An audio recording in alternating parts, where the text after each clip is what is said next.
Thank you, Your Excellency. Now to a man who has a love for science and scholarship, a great businessman who brought satellite radio, world space, to some of the poorest areas in the world. Ladies and gentlemen, here is Noah Samara, Chairman and CEO, Yasmi USA.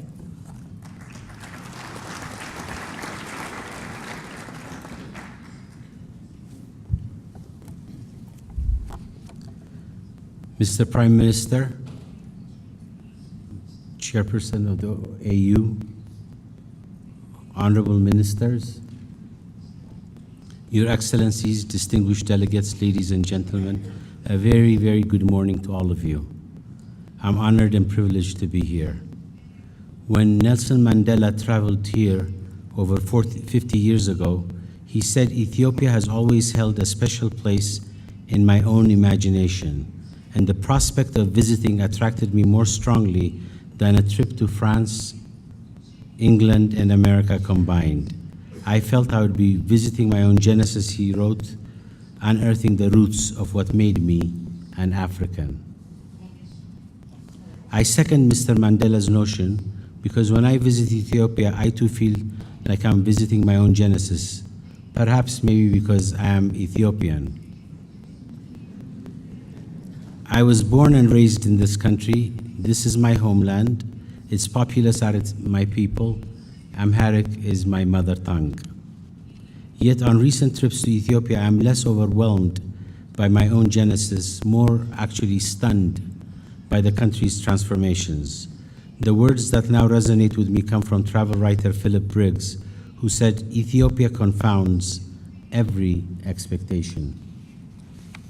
Ethiopia confounds, as does Africa. Those of us who have loved this continent are overjoyed because Africa now confounds in a wonderful way. Today, Africa is ascendant. It rises as the world's most dynamic place. Late last month, the world heard from Davos that Africa is home to 9 of the world's 15 fastest growing economies. Across Africa, the middle class is expanding as never before, creating both demand and wealth for domestic economies. Better still, the driver of this middle-class growth is Africa's renewable resource of human intelligence and entrepreneurship, not exhaustible earthly things like minerals and oil. The brain drain is reversing. Africa's sons and daughters are coming back. They are repatriating skills, know-how, and energy. They are returning to restore Chinua Achebe's world that had once fallen apart. After living in Europe, Asia, and the Americas, they understand that to seize great opportunities and enjoy the good life, there ain't no place like home. There is no place like home, and Africans are showing they know how to take care of their house. Take Ethiopia as an example. It has shown rapid growth in its development, evidenced by its increase in power generating capability from 2,000 megawatts of electricity 5 years ago to what will soon be 8,000 megawatts. It's built out of over 60,000 kilometers of roads that now interconnect the entire country. It's 2,500 kilometers of railroad infrastructure, which when finished will bring the country's areas of production closer than ever to local and global markets.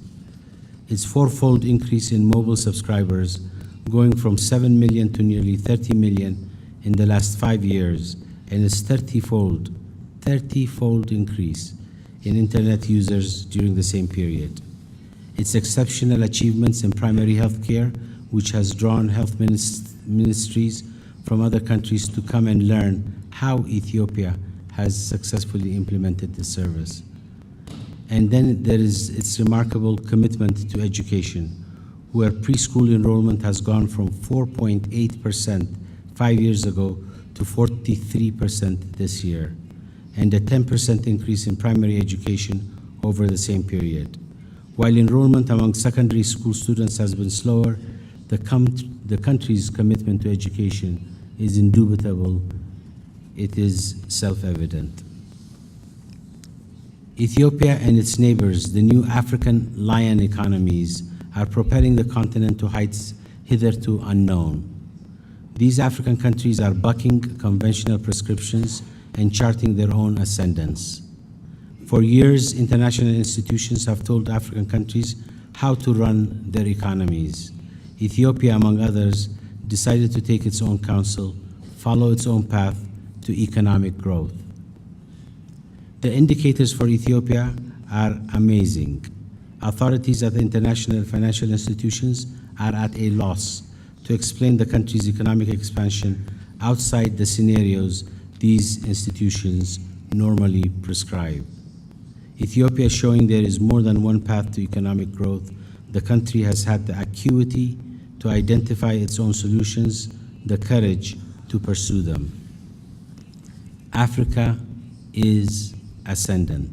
It rises on the strength of self-sufficiency. Behind Africa's achievements are innovation and confidence, skill and proficiency, ambition and desire. These achievements confound African expectations and they astonish the rest of the world. Such dynamism makes Africa a great place to do business. Africa is ascendant. The continent's accelerating momentum is unstoppable. Of course, we have to acknowledge challenges like the Ebola virus and other evolving superbugs that are impervious to antibiotics, extreme ideologies that poison mind and soul, conflicts between states or ethnic groups that exact a terrible price, and weather patterns like El Niño that cause havoc with drought. Yet, Africa is stabilizing to be able to deal with these and other challenges. The biggest challenge, paradoxically, may come from Africa's success. Growth in new jobs Africa is creating is outpacing its ability to fill them with trained personnel. This challenge is an opportunity for Africa because it has the youth that is necessary to fill these jobs and do the heavy lifting that focused development demands. 65% of Africa's population is below the age of 35, making Africa the most youthful continent. By 2020, it is projected that out of every 4 people, 3 will be on average 20 years old. Africa's challenge is to educate and train these youths to fill the opportunities that are being created for them. Indeed, for Africa to sustain its growth, it must be able to educate the youth. Failing to do so will not only make these jobs disappear, but more importantly, frustrate a burgeoning youth population with the daunting prospect of nothing to do. Our summit's opening plenary focuses on infrastructure, and growing nations need more roads, railroads, power grids, communications links, and airports. However, while physical infrastructure is absolutely necessary, it is not sufficient. Nations must build human infrastructure, which is the most critical infrastructure of all. Unlike the static and solid character of physical infrastructure, human infrastructure thinks, it builds, creates, it responds, it changes, it adapts, it's malleable. To understand this dynamic, let's look at America's mightiest infrastructure, the interstate highway system. It now encompasses nearly 77,000 kilometers. In today's dollars, it costs $499 billion to build. Some economists estimate America's ROI is over $1 trillion. Many, however, think it is much, much more than that. But the value of infrastructure is a two-way street. Clearly, people get value from interstate highways, but inert highways in and of themselves get immense value from knowledgeable and skilled people. For an educated and energetic populace, a highway system becomes a tool to start business, build wealth, disseminate culture.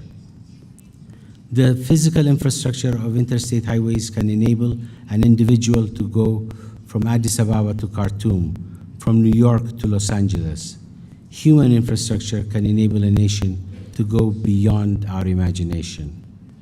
A nation's prospects, its competitiveness, its fortunes depend on human infrastructure, and human infrastructure depends on one essential component: education.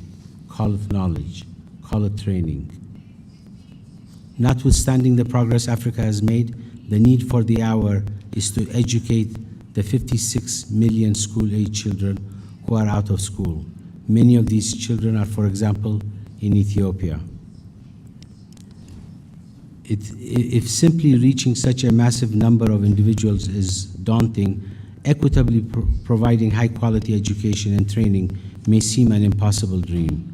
But for Africa in general and Ethiopia in particular, to maintain economic growth, it is imperative to meet this challenge sooner rather than later, lest opportunities that are being created disappear before they're used up.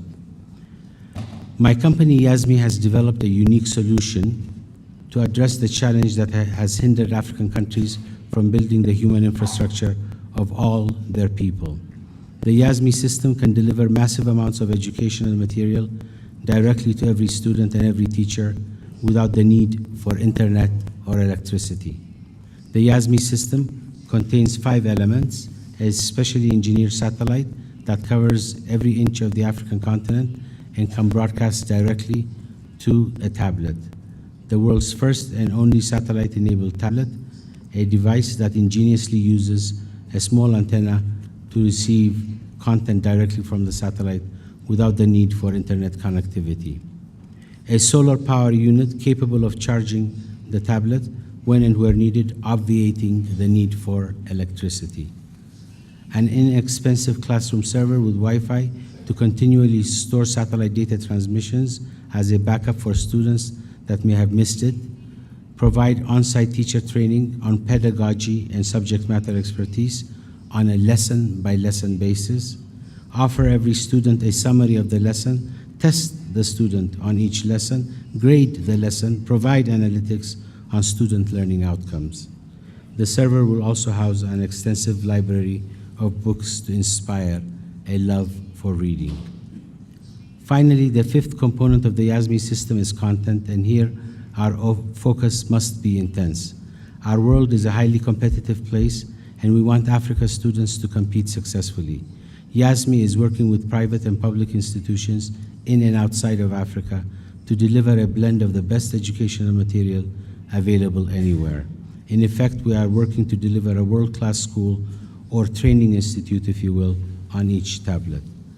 A simple 7-inch tablet can enable super teachers to train all the teachers in a country or a continent how best to teach every subject, lesson by lesson. A 7-inch tablet can provide the top 1,000 books inspiring rural and urban students alike in the art of reading. A super trainer can instruct 1,000 IT workers or healthcare providers or agricultural extension agents on best practices. The infrastructure doesn't care if it's 1,000 students or 100 million. There is no congestion on this system. Imagine a simple tablet bringing the best of education and the best of training to anyone, anywhere across the continent without the need for internet or electricity. The Yasmi system is fully operational. It is ready to serve. Yasmi is committed to empower Africa to execute educational strategies that work. Both governments and private sector in Africa can leverage the solution to improve teacher performance, reverse lagging learning outcomes, and provide vocational education. In sum, Yasmi is ready to effectively and economically provide abundant support to trainers and trainees, teachers and students across the continent. Africa is solving its own problems. Yasmi is a decidedly African solution to an African problem.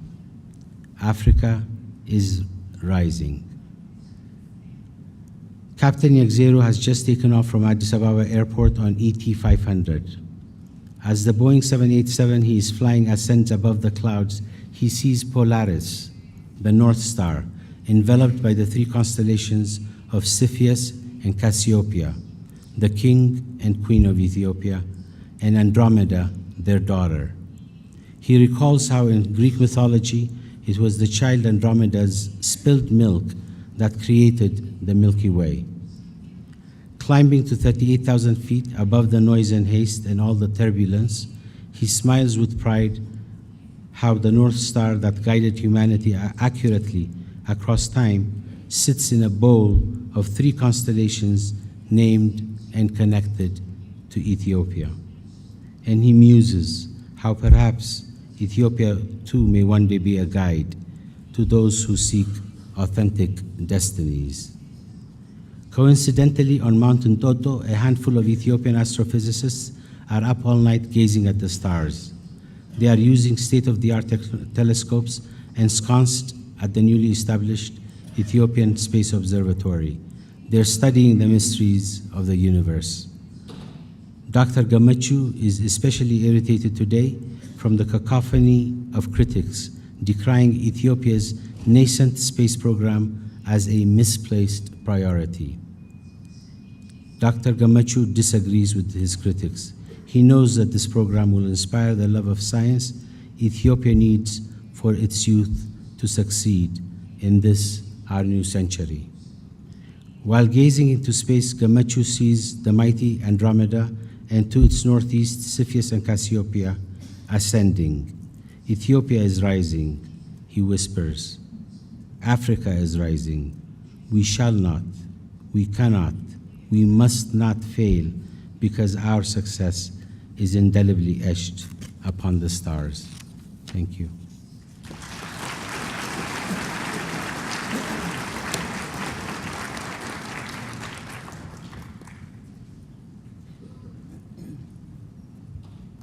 Thank you. The Corporate Council on Africa is a powerhouse in Washington, D.C.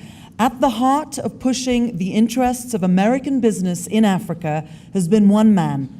With his fantastic and dedicated team, he has worked tirelessly to set the stage for this day to happen. He has worked to transform misconceptions about Africa to potential American investors and worked with African economies to make them friendlier to U.S. business. He is deeply committed to the continent. Ladies and gentlemen, please welcome the President and CEO of the Corporate Council on Africa, Stephen Hayes.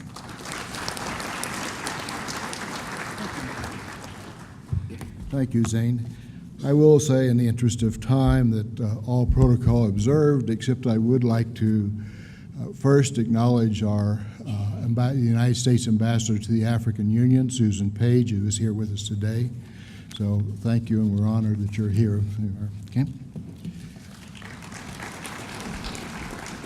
We're also very grateful to the African Union and deeply honored to once again see Madam Chairman Dlamini Zuma. We also hope that we can entertain you again in the United States, but we're honored that you would choose to be with us.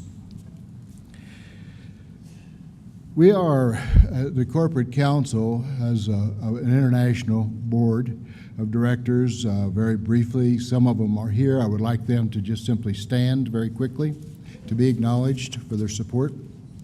They're a modest group at times. We don't have a lot of time, so please stand. Thank you. In looking, also going over the sponsors, we have had more sponsors for this program than any other program that we've ever had. This surprises me somewhat, and I think also it's interesting that the businesses themselves are from all over. In agribusiness, for instance, we have Caterpillar, AGCO, John Deere here. In health, Varian, Gilead, AstraZeneca, IT, Microsoft, consumer goods, Walmart, Procter & Gamble, automobile industry, Ford, and very interestingly to us, and I think germane to what I'm about to say, is that the African supporters, Zenith Bank of Nigeria, Mota and Gil of Angola, Standard Bank and South Africa Airlines of South Africa, of course, Petroline of Benin, all major supporters of this program.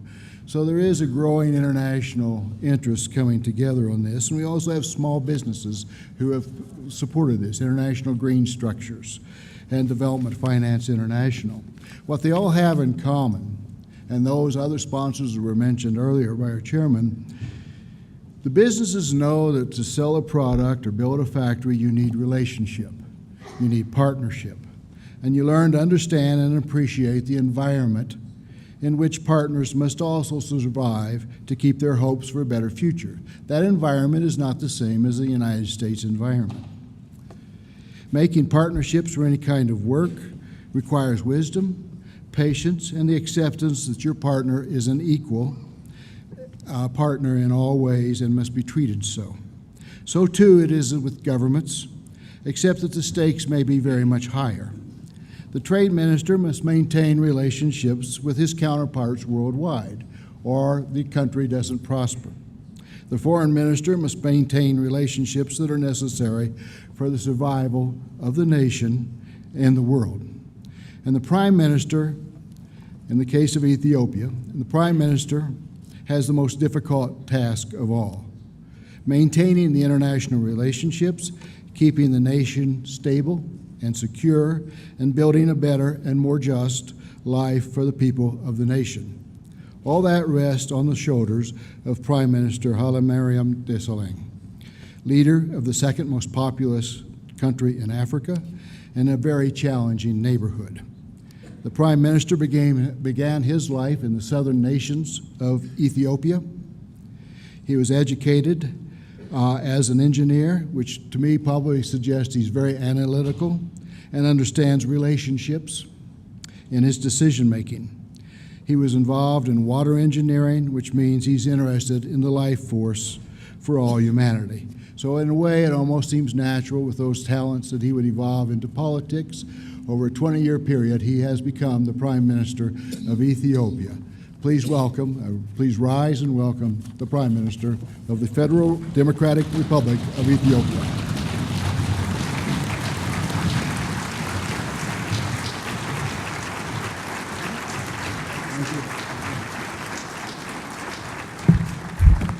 Thank you.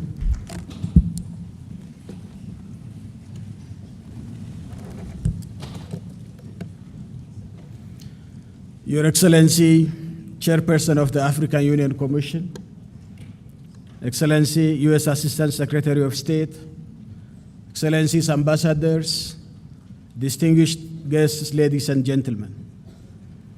Allow me to welcome you all to Ethiopia to this very important gathering of the 10th biannual U.S.-Africa Business Summit.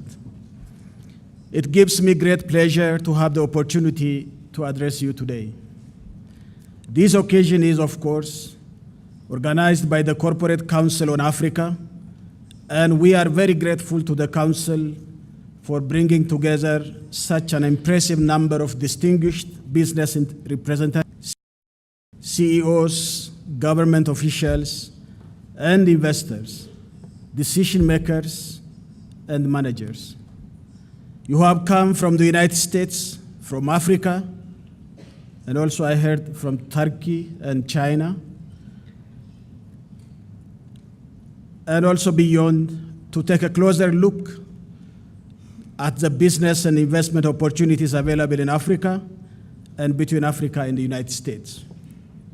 This commendable initiative is, I believe, a demonstration of the growing ties between Africa and the United States of America. I am confident that this business summit will be well worth your time here in Ethiopia. Indeed, the summit is taking place at a time when U.S. investment flows to Africa and to Ethiopia are beginning to show promising trends. This is a real opportunity to help investors and business communities discover the potential and the prospects of investment in our continent. We believe this summit will have a real impact in generating interest among business communities, and not just in Africa and America, but also other business communities from around the globe for investment and business in Africa. Excellencies, ladies and gentlemen, today Africa is rising and its future is bright, very bright. Its economy has been growing rapidly for the last decade, and it's among the fastest growing economies in the world. We are not frustrated by the headwind which has been expressed that affecting the global economy. 7 of the fastest growing economies of the last decade have been in the sub-Saharan Africa. The World Bank says Africa could be on the brink of an economic takeoff, much as China was 30 years ago, and India 20 years ago. The United States has been a central and long-standing partner of Africa in political, social, and economic development for many years. Throughout those years, it has provided Africa with generous amounts of humanitarian and development assistance, and we are most grateful for this. Equally, I have to say that United States private sector engagement in Africa has been rather more limited, except, as the chairperson said, in extractive sectors. US business and investment in Africa is simply not reaching the levels it could or it should, even extractive sectors included. Indeed, the current US investment in Africa represents no more than a small percentage of the total US global investment. To reach the potential expressed by the World Bank, we need to work hard to increase trade and investment between the United States of America and Africa, especially in productive sectors. Africa has substantial and untapped potential for investment, for trade, and for tourism. It has a wide range of still largely unexploited and unused natural resources, including diversified mineral deposits. Across the continent, we have different climates which can accommodate numerous agro-industrial possibilities, as well as the growing availability of cheap and clean energy. And we have a large and useful population and rapidly growing and expanding markets across the continent. Excellencies, ladies and gentlemen, all this is true of Ethiopia as well. And the government of Ethiopia has put in place an inviting framework and encouraging conditions designed to attract foreign business and investment to help provide for continued economic development. Ethiopia has a stable economic and political environment, stability in macroeconomy, a free market economy, and attractive investment incentives. We have considerable natural resources and abundant, affordable, and skilled labor. We have put considerable attention for the young and the women. And abundant energy resources. We are zero tolerant to corruption with minimal crime rates.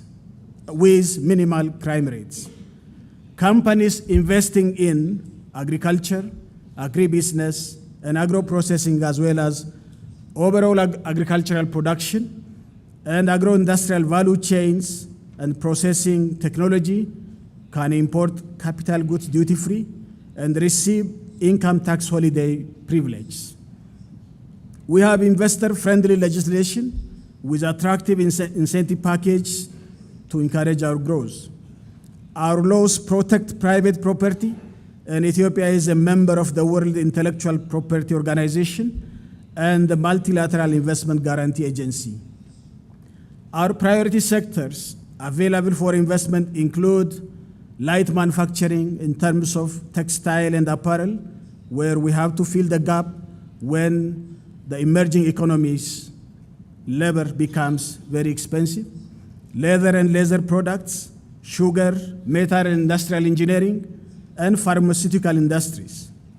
These are all areas in which we welcome foreign companies.